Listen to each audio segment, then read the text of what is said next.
Com a palavra, Coronel Telhada. Vossa Excelência tem a palavra por 5 minutos.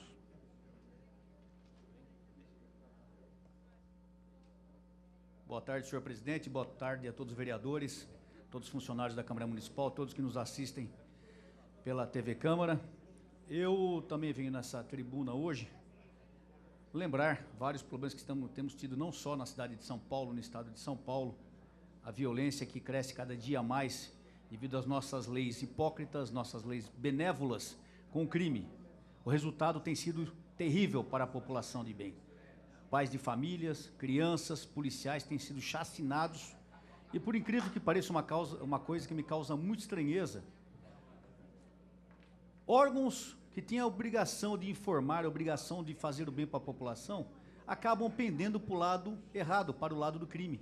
Infelizmente, nós temos visto a mídia, muitas vezes, apoiando os criminosos, não só através de programas tendenciosos, como foi passado na semana passada pelo senhor Carco Barcelos, que sempre teve a postura de estar do lado dos criminosos. Infelizmente, eu não sei porque ele faz isso, mas é a grande realidade, todos nós sabemos disso.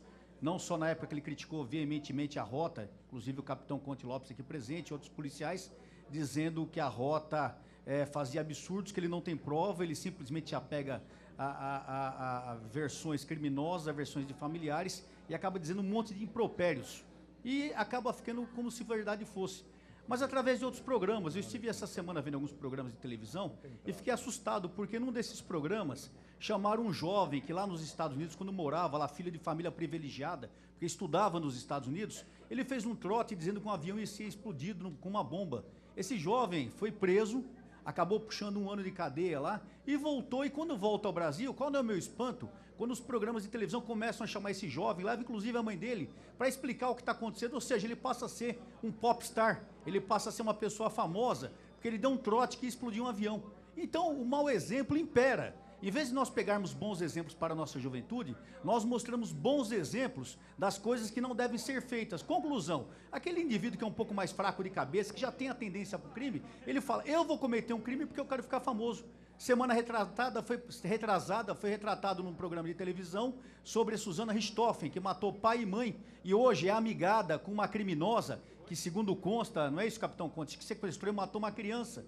E essas duas pessoas passam a ser citadas como coitadinhas, cometeram um crime, mas querem se recuperar. Conclusão, matou o pai e a mãe há 11 anos atrás e já tem véspera de ser colocado em liberdade. E mais, o programa ainda promete que vai reformar a cela, o programa ainda promete uma série de benesses.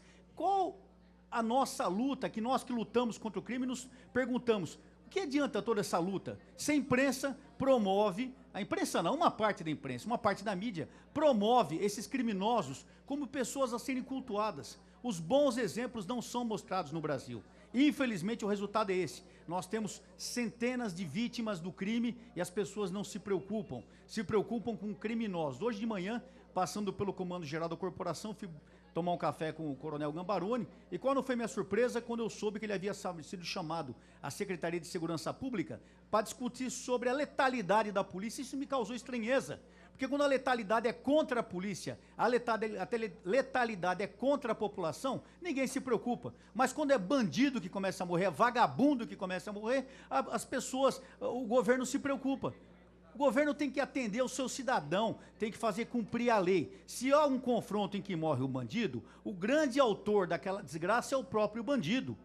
Entendam isso de uma vez por todas. Nós, que somos pais de família, trabalhadores, temos que entender, a polícia comete erros inúmeros, ninguém está aqui para cobertar erro, mas nós temos que entender que a polícia está para nos proteger. E centenas, milhares de policiais militares têm morrido. E, infelizmente, nessa semana, nós tivemos a morte do soldado Nascimento.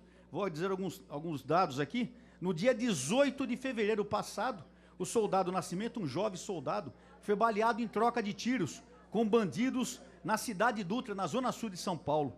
Esse jovem policial acabou sendo baleado no ombro e acabou sendo levado para o Hospital das Clínicas, e lá, infelizmente, ele contraiu uma infecção hospitalar e veio a falecer no dia 28 de fevereiro. Um jovem soldado lutando pela população, baleado em serviço, acabou falecendo. Em virtude, sim, do combate ao crime, porque se ele não tivesse sido baleado, ele não havia contraído essa infecção hospitalar.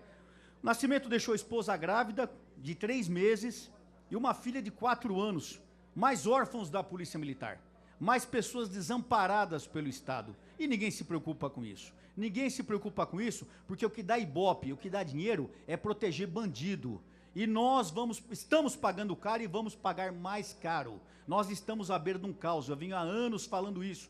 O capitão Conte vem há anos falando isso. O coronel Camilo há anos. Nós estamos à beira de um caos e as autoridades não se prontificam a mudar a nossa legislação. Quero fazer um apelo aqui ao nosso amigo capitão Augusto, deputado federal, Major Olímpio, deputado federal. Conclui, nosso amigo, por favor. Pois não, senhor. Pois não. Nosso amigo deputado federal Eduardo Bolsonaro, também todos de São Paulo, para que lutem lá na Câmara dos Deputados para mudarmos a nossa lei brasileira. Não pode continuar assim. Não podemos. E quero fazer um apelo aqui, senhor presidente, ao nosso secretário de Segurança Pública e ao Alexandre de Moraes e ao nosso governador Geraldo Alckmin, para que voltem suas vistas para a segurança pública e ajudem a Polícia Militar a trabalhar. Deixem a Polícia Militar a trabalhar e não esqueçam que não é só de trabalho que o pessoal vive, é preciso um salário digno. Então também, por favor, lembrem da sua Polícia Militar e de todo o funcionalismo público estadual. Muito obrigado, senhor presidente.